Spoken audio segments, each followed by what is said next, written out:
I want you to imagine for a second that someone told you that you don't count, that you don't matter, that where you come from is a lie. Your heritage is something fabricated, your roots dismissed. Even if everyone on the planet knows your story because it's the oldest book around and it's studied and beloved by billions. Now think about how it would feel if hordes of mobs were telling you that you're a thief, that you stole the land you came from, even though you still live on your land or have come back to it, even though Jesus Christ himself, who is one of your original brothers, was born and lived here. But that some started denying that too.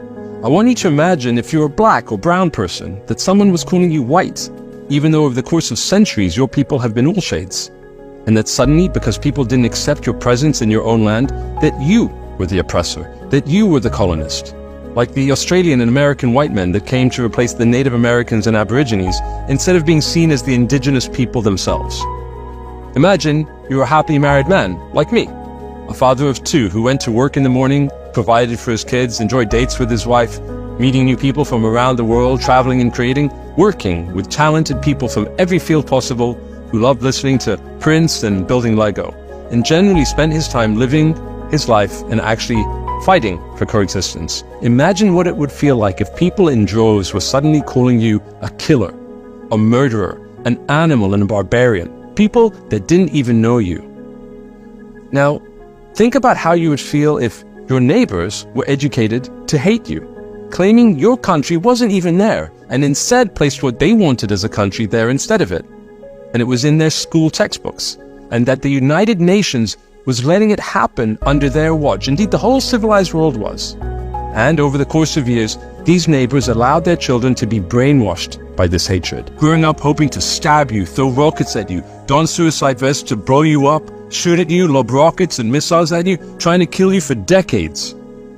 Learning this in their kindergartens, the summer camps, kids' TV shows, and that the hatred was shared past your immediate neighbors to other like-minded people living in the civilized world in your cities and your towns everywhere. And whenever you'd hit back against your neighbors' heinous attempts to murder you by attacking in order to deter, your legitimacy would be called into question for defending yourself, as you just tried to stay alive, to protect your kids, your family, your friends, your colleagues.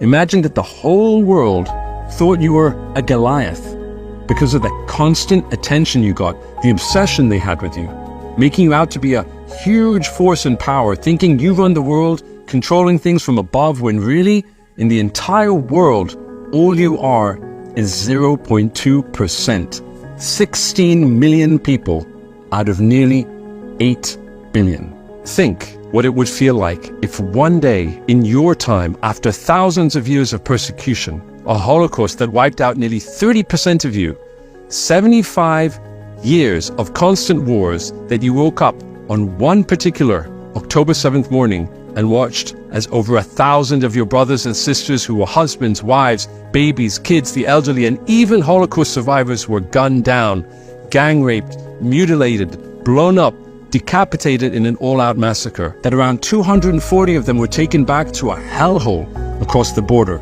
held as hostages and put in cages like animals, kept in the dark, underground, while much of the world cheered it on.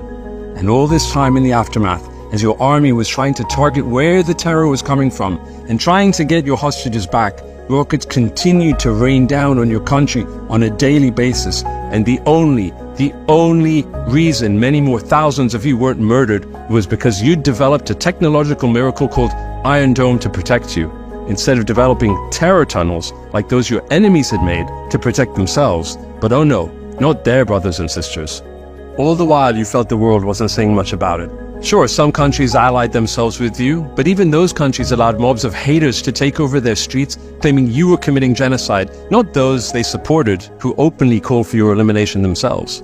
That these countries were letting this hatred spread because the people in them were either indifferent, couldn't be bothered to do anything about it, or were actually okay with it, even though you knew that the hatred directed at you would one day be directed back at them in their own countries. I want you to stop and think about what that would feel like for you, because then you'd feel like a Jew, like I feel, like so many of us feel. But in spite of all the troubles we face, the deception, the pain, the double standards, the injustice, there's nothing on earth I'd rather be. Because we're stronger than hate. We believe in light.